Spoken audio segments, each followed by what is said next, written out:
Even under extremely adverse conditions, nature finds a way for life to go on and at times even flourish. With realistic expectations, an appropriate environment, and consistent therapeutic approaches, the quality of life of individuals with Alzheimer's disease may also be high. The term dementia, which literally means loss of mind, represents the brain deterioration characteristic of a variety of dementing illness processes. This deterioration has a slow, gradual onset, which usually includes deficits in mental functioning, problems with thinking, memory, and reason, significant impairment of daily functioning. Some dementing illnesses are reversible, but most are either non-reversible or progressive in nature. This program focuses on the final stages of Alzheimer's disease, the most common type of progressive dementia. Many of the characteristics in the varying stages of Alzheimer's disease are present in other types of dementing illness processes. So many of these communication techniques may be applied to other forms of dementia disorders as well.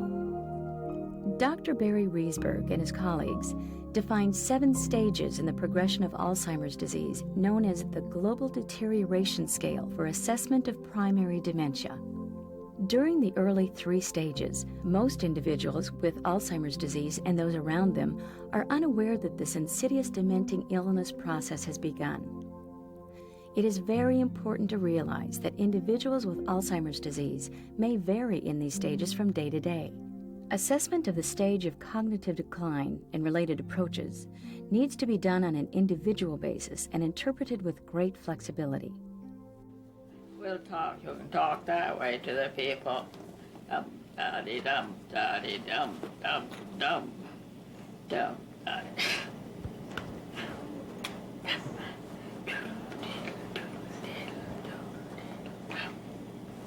Da-dee-dum, da-dee-dum, dum, dum.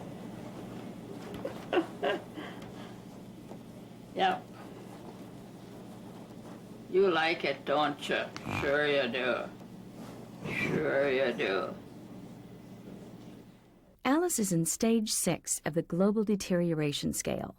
Stage 6 individuals may begin to forget the names of the most significant people in their daily lives, are mostly unaware of time, season, recent events, experiences, and their surroundings, become more confused and sketchy about past events and experiences, require constant supervision and increased levels of assistance with daily activities, develop increased emotional and behavioral problems, usually still know their own name and have the ability to identify familiar people, activities, and environments. As a guardian of people with Alzheimer's or related dementias, it's been very important to me to find a placement for people where they are appreciated and where they're not forced to enter somebody else's world, but where the staff can enter their world. Alice there with her animals and the way the staff interacts with her on her own level, rather than saying, put those things away. As someone who works in a special care unit, working with different clients, I find that one issue that's very important is the self-respect issue, where that person, you need to enter their world and to give them time and to allow them time for because that is the most important thing for them, and to validate their feelings. If a woman is walking down the hall and she's 80 years old and she's looking for her mother, where's my mother? It doesn't help to say, you're here with us, you're in a special care unit, living here today. It doesn't help. It helps more if you use the validation approach where I've been here all morning and I haven't seen your mother today, but I can help you look for her.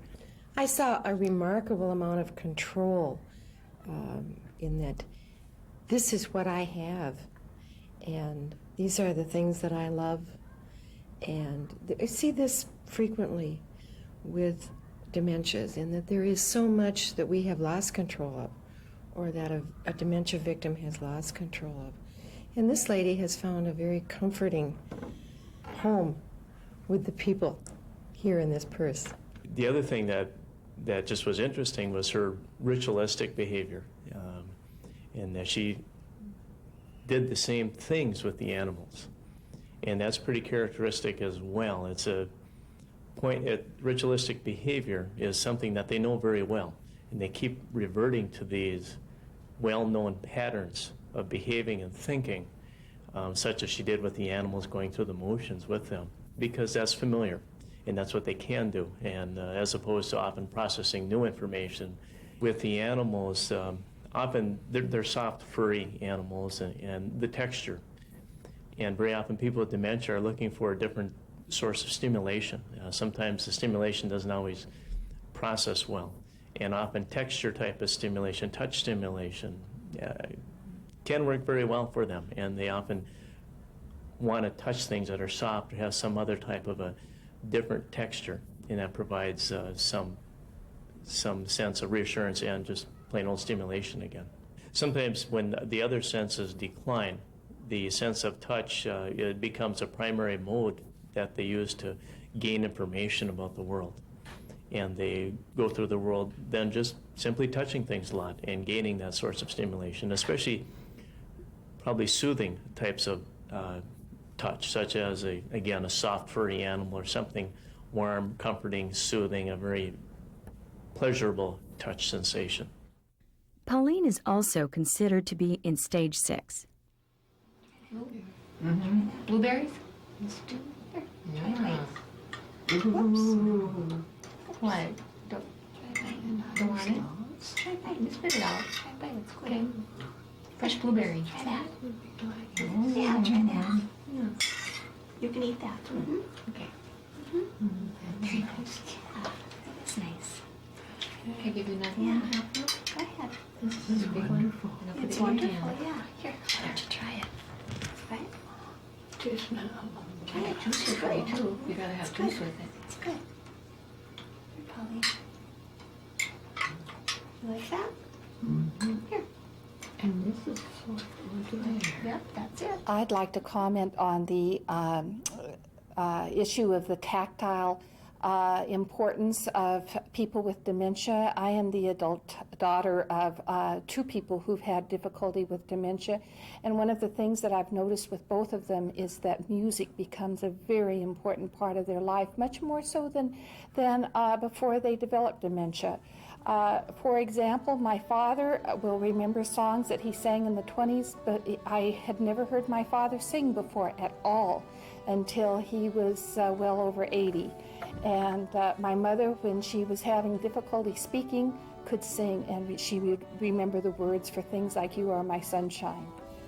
There are a lot of things that seem to work in a day program of demented individuals that I'd love to have explanations for. Let me name a few. They all relate to sensory functioning.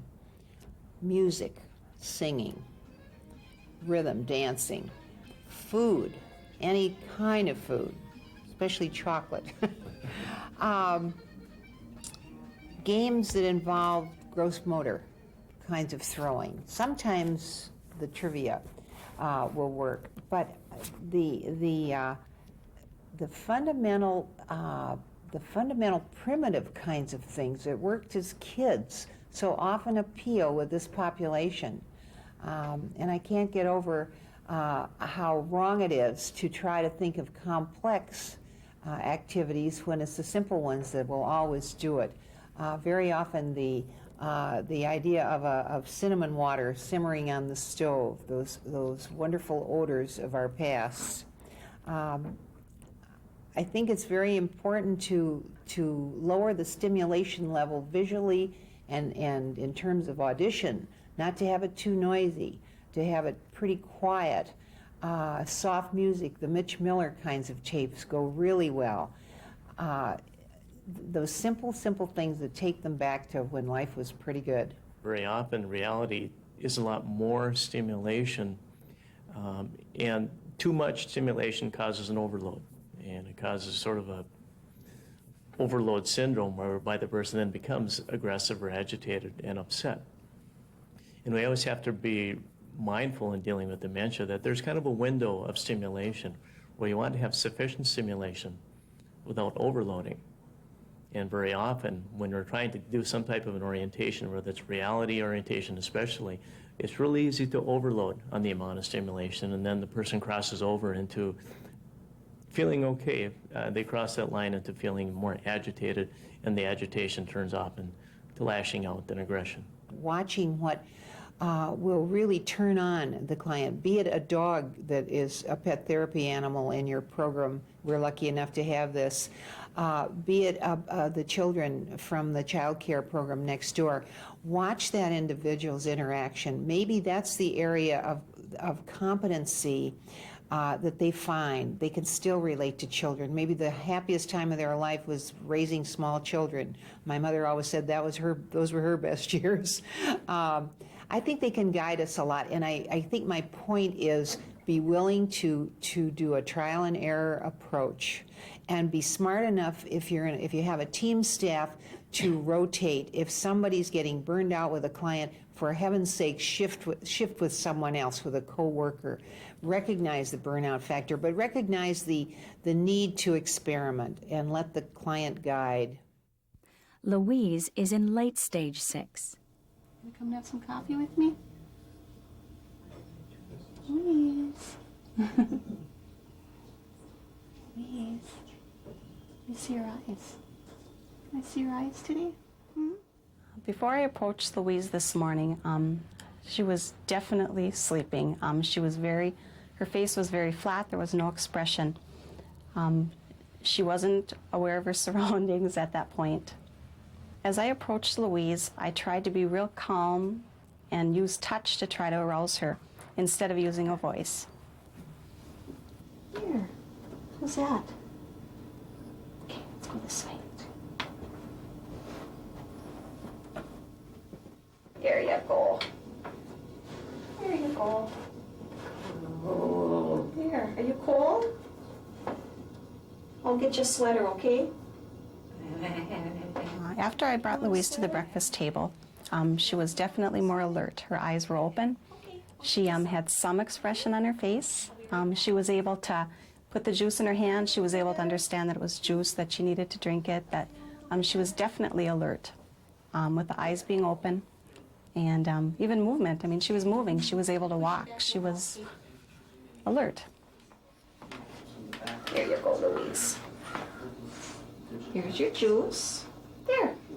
And I'll get you some coffee.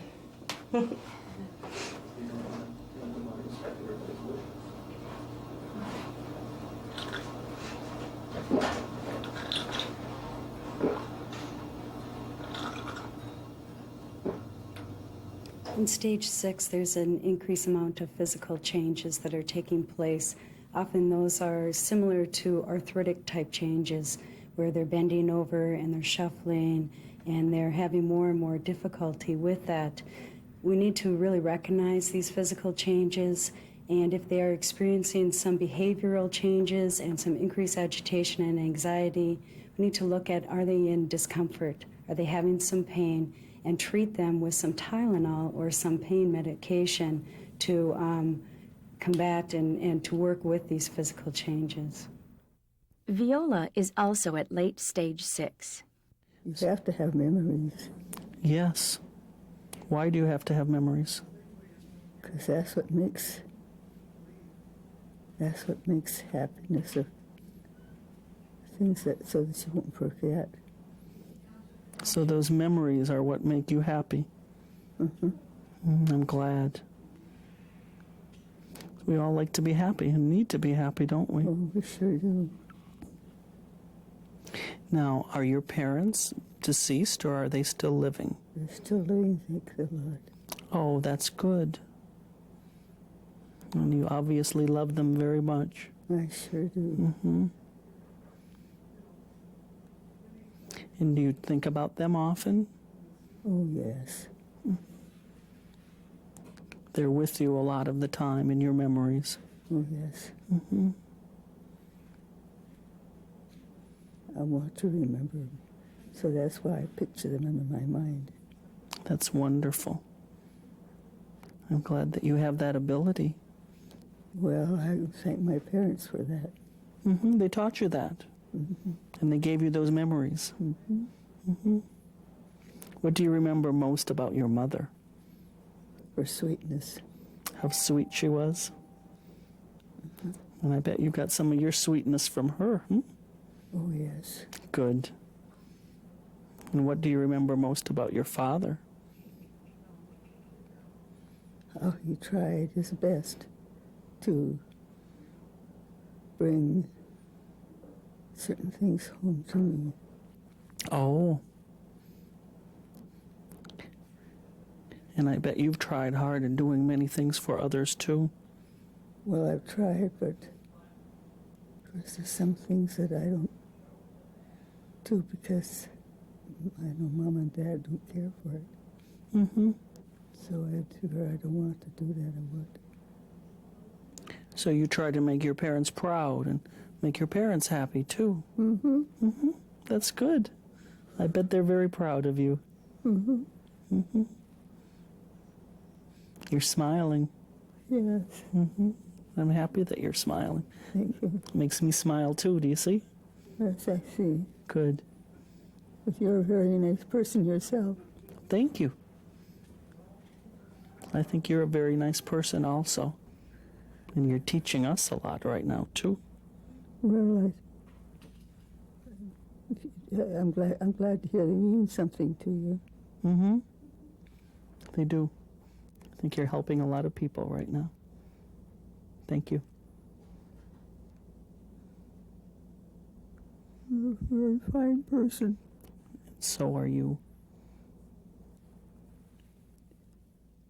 When communicating with stage 6 individuals, use touch and close physical contact so these individuals know you are there and can sense a familiarity.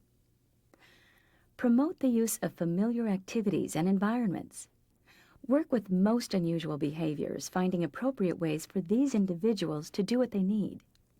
Always keep safety issues in mind.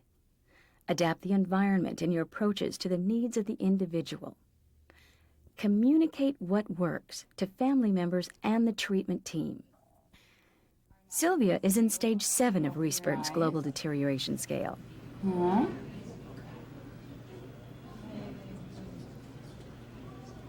Do you want to try a bite of ice cream? Want to try a bite of ice cream? Mm-hmm.